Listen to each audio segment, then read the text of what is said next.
Welcome to Conversations. I'm Muqtadar Khan, your host, and today I'm going to talk to you about the ongoing protests and massive repression in Iran. There seems to be a kind of a battle between the citizens of Iran and the government of Iran, and it has taken ominous proportions. According to some reports, thousands and thousands of people has been killed. And of course, there's a lot of media I mean, this is like the war of fog, where there's lack of clarity. Iran is also trying very hard to suppress information from going out of Iran, and we don't know really exactly what is going on, but what little information we are able to glean when occasionally people are able to use Starlink and otherwise and send messages out. We are learning about what's going on in Iran, and of course, some of the statements that are coming out of the government itself. So, in this brief conversations, I'm going to talk about essentially, I want to make four observations and ask three questions.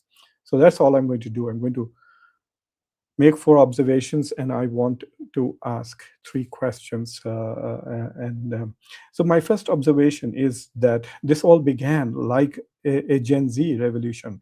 So, what happened in Iran since 28th of December was essentially that Iran's foreign policy, Iran's posture towards the rest of the world has alienated the country so much that it is now being sanctioned by the two most powerful economies in the world, the US and Europe, and others are often staying away, like India, for example. Every time the Americans say buzz off, India simply stops trading with Iran. So even the global south, or for that matter, except China, which merely trades, who is the only major trader of Iran, and to some extent UAE, which exploits Iran's sanctions. There isn't much trade going on, and the Iranians are alienated. Iran's economy really began to tank after December because of all the new sanctions and pressure from Donald Trump. Iran's currency became half of what it was. So it leads to hyperinflation. People are dissatisfied. They are hopeless. They see a lot of corruption in the country. They don't know. They basically, people are doing what they are supposed to do. They are studying hard. They are working hard.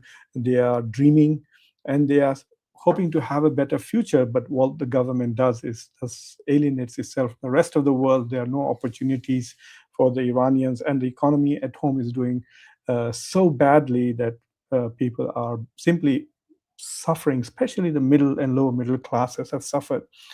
So the protests started essentially against the economic conditions in Iran. And then that has now swelled to become a demand for fundamental changes. I don't think the Iranian protests are about ideology. The Iranian protests are a cry for help. People have been suffering, they want relief. And if this government cannot provide that, they want somebody else to. So I think that is what is happening. That is my first observation. But the government's response, I think, is just egregious. They're killing people, they are trying to shut down the protests, and in the process, according to some reports, even more than 6,000 people have already been killed so far. There are reports that whenever the officials find anybody with a Starlink connection, they are shooting them and executing them on the spot. But remember these kind of news items are also often generated. Even reliable Western media sources like the New York Times, etc., cannot be trusted when it comes to the Middle East, because they always err on the side of the US and Israel. So if you remember all the shenanigans that the New York Times did in its reporting when the Iraq war happened. So we have to be very careful what the Western media is saying. They probably are exaggerating what is happening, and they are overestimating the extent to which the Iranian regime is about to collapse. On the other hand, the reports coming out of Iran simply cannot be trusted absolutely at all.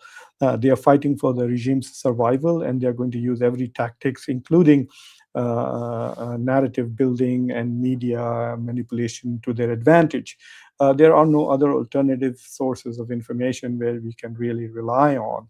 But nevertheless, I think that Iran is facing a major crisis since it has faced since 1979. This new generation of Iranians have not seen a good life at all for a long time. Their country has been more or less pariah, has very few friends, and basically it's very depressing. You do everything right, and yet there are no pathways to a better future. So this is what the Iranians are demanding. They want a pathway to a better future. They want a decent life. They want freedom, and their government is not providing that, because the government is more interested in ideological goals. It wants to militarily dominate the Middle East. It wants to fight for Gaza, but not for its own citizens. So I think that is my second observation, that they have a highly irresponsible government.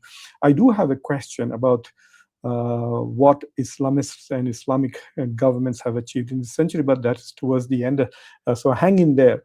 I have something very important to say about Islamic governments.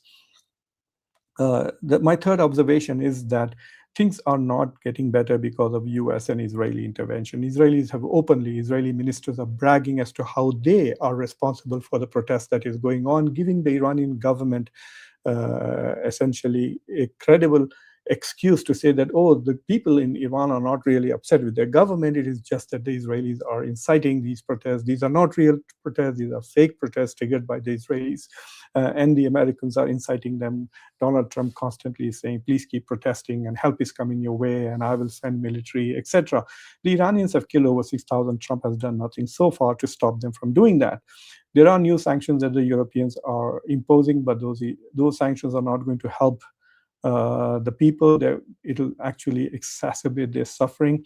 It'll help the government and the government officials and the friends who actually take advantage of the sanctions to personally benefit. My third observation is this, that the US and Israel are definitely playing a role, and it kind of delegitimizes it, given the history of the West in Iran. So, for example, in 1953, the Ajax operation was run by the MI6 and the CIA. So, US and UK essentially overturned a democratically elected government and installed a monarchy. Now, there's a lot of chatter about reinstalling the Pahlavis and replacing whatever Iran has with another Israel-friendly monarchy. That's the key thing. What America wants in Iran is an Israel-friendly government. In fact, by Israel-friendly, it means something that is subservient to the Israeli interests. That's what they have in UAE. That's what they have in Jordan. That's what they have in Egypt. They want the same elsewhere, in Saudi Arabia, in Turkey, in Iran, in Pakistan, etc. So in many ways, you could say that the US is essentially an Israeli proxy in the Middle East. When it comes to Middle East, there's no MAGA, there's no America first. The US is, I'm sorry to say that my country is essentially, its foreign policy is completely dictated by another country. So it's kind of muddling the things. There are many Iranians who actually are buying the government's narrative that this is being triggered just by Israel and the US, and is delegitimizing the protesters. And if the protests fail, then there will be very serious repression and repercussions for those who will now be labeled as traitors who have worked with Israel. So there will be a prolonged period of repression. That's what I really, really fear, that anybody that the Iranian government does not like, anybody who protests, anybody who defies, anybody who dissents will immediately be treated like an agent of the Israeli government in Iran. If this protest end without a fundamental shift in the power structure of Iran. That's my third observation. And my fourth observation is, where is the rest of the world? India talks about being the voice of the global South. India is mum. India is just panicking about the 25% tariffs that Trump is posting on those who trade with Iran. The Chinese haven't done much. Occasionally they will say something saying, do not intervene, do not violate sanctions. But, Trump went into Venezuela and actually kidnapped the president of a sovereign country, and now he's promising to intervene in the domestic politics of another sovereign country, and the Russians and the Chinese are doing nothing. So this fourth observation is essentially about the global order. All of those people who were talking about that this is a multipolar world, this doesn't look like a multipolar world. This looks like a unipolar world in the rest of the world, where America does whatever it wants with no consequences either from international law, international organizations, or any coalition out there. If this was a multipolar world, then Donald Trump would not be able to get away with everything that he's doing in foreign policy. In the Middle East, it's a bipolar world, but it's a kind of a different kind of a bipolarity. It's not that they are poles, but there are two hegemons, that the US and Israel together, or Israel using the US as its proxy, continues to dominate the Middle East, increasingly so after the wars that it has fought against Lebanon, destroyed Hezbollah, and weakened Iran significantly. Iran talks a lot, threatens a lot, delivers nothing. So all those military threats, I don't think anybody in Washington or Tel Aviv are taking seriously from Iran. But nobody is stepping forward to stop the massacres either, and that is my problem. Why isn't a country like India or China or Russia taking some initiative, or Brazil? Iran is now a member of SCO. Uh, I don't remember now. I think it's also part of BRICS. So why isn't these organizations stepping forward to bring about some kind of reconciliation within the world? Are they just going to stand there and watch what is happening? And so that's my fourth observation as to really what is the rest of the world doing. We know what the West is doing. Europe has imposed new sanctions on the regime, so they're indirectly punishing the protesters and their families and the others. And the US is essentially talking big, and the Israelis. I tend to believe that Israelis are also involved in these protests. They have shown that they have completely penetrated the Iranian regime. The way they killed Hania, the Hamas leader, they killed him in IRGC's guest house. They knew that he was going to be there. They had a bomb planted there 3 months in advance to take him out. The way they destroyed Hezbollah. So it clearly shows that the Iranian regime is completely sold out to the Israelis. The Israelis can do whatever they like inside Iran. And so if they want to repeat of 1953, this time the US and Iran rather than US and UK they have the intelligence capability to make that happen if there is a segment that is genuinely disenchanted with the government. And that is an important part, that, look, if the people are happy with the government, then it's impossible to trigger this kind of systematic protest nationwide. People are coming out there. They know people are dying, but they're still protesting because the status quo is unbearable. People would rather die than live in Iran as it is today. So there is clearly discontent in the population, and there should be. I mean, it just makes sense. A country where is completely isolated, alienated from the rest of the world. Nobody trades with it. There are sanctions which are completely crippling it. On top of that, you have a government that does not allow you cultural freedoms and is more busy with international agenda than domestic welfare and well-being. So I understand that there is genuine opportunity for change in Iran, but will the intervention from external forces like the US and Israel actually undermine the chances of change in Iran? That's what we need to wait and see. The three questions that really I have are these. Number one, there is no alternative to this government. It has been in power, the Iranian regime, since 1979. It hasn't allowed any political parties, alternatives to emerge. So there are neither secular forces, nor secular leaders, nor moderates. There are there, but they are also part of the same system. So there are no advocates for democracy, a liberal-style democracy, rather than whatever Iran calls as Islamic democracy. So at least if you look at what happened in, say, Sri Lanka and Bangladesh, there were alternatives. There is BNP and Jamaat Islami in Bangladesh to Awami League. So there is a chance that these parties will be able to take over once the elections happen. And it is not as chaotic as you might have in Iran, where there is no leadership. Who will take over if tomorrow the regime is overturned? Let's say the soldiers turn against the government, or whatever happens and this regime falls, what happens next? That is my first question, and I think there is no alternative.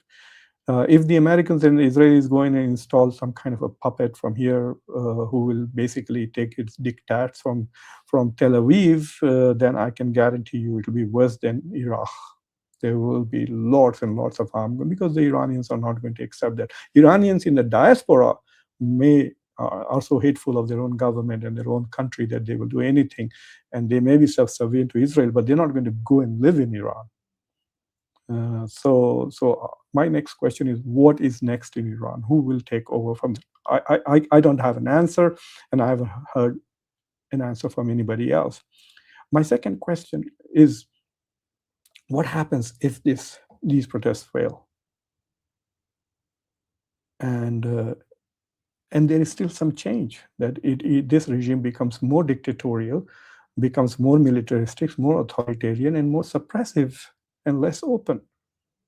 Because if the regime survival is a goal, and now they feel that there is a serious threat for the regime survival domestically, and that a large segment of its population is now connected to America and Israel, then there will be a very, very bad time for the Israelis, I fear. But the question is, what will the world do if this protest also fizzles out like the 2022 and 2009 protests that have happened in Iran before? My third question is, we need to have a serious dialogue, and this is a question primarily for Muslims who advocate the creation of an Islamic State. What have Islamic governments delivered for Muslims? Take the case of Iran. The first major success for Islam is they established a state. It became the laboratory for Islamic governance. And what did it deliver? Repression, suppression. It did not become. Iran is a powerful, rich country with a tremendous human resources. And it missed the entire 3 decades of globalization. If Iran was integrated in the global economy, it would have been better than some of the more developed European countries, for sure. People would have had happier and more freer lives. So what has the Iranian Islamic Revolution delivered for Iran? Look at the Taliban. Half the population is suffering. The women have been shut out from public life, from education, no work, no education, and no play, nothing. They are prisoners in their own country, in their own homes. And what has Hamas in Gaza delivered?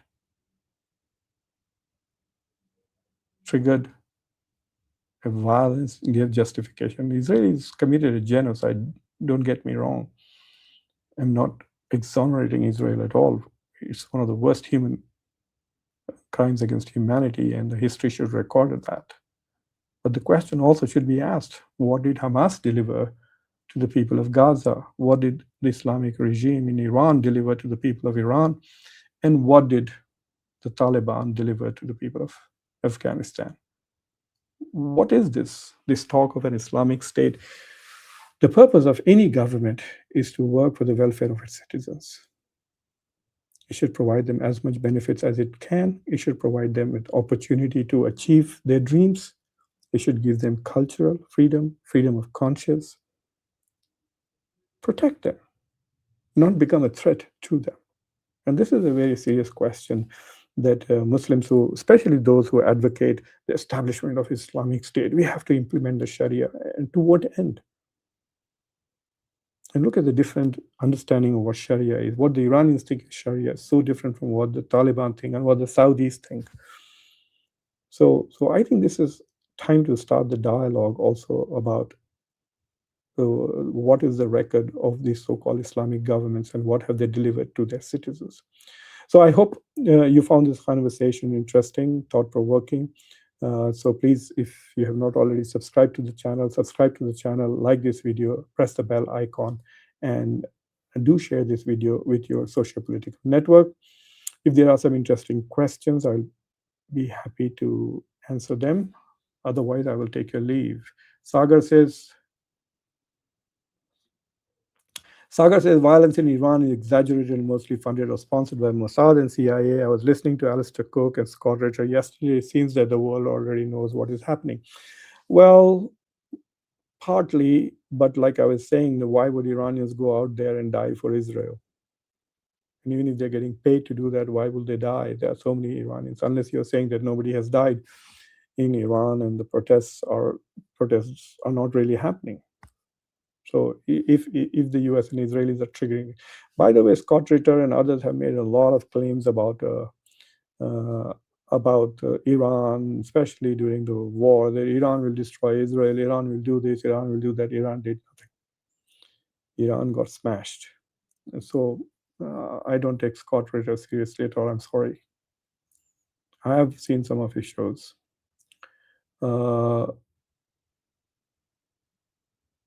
Yes, sadly, that is true. Everyone will interfere in their national interests and then claim that, oh, we did this for humanitarian reasons. You're right. Sorry, it's a bit cynical, but true.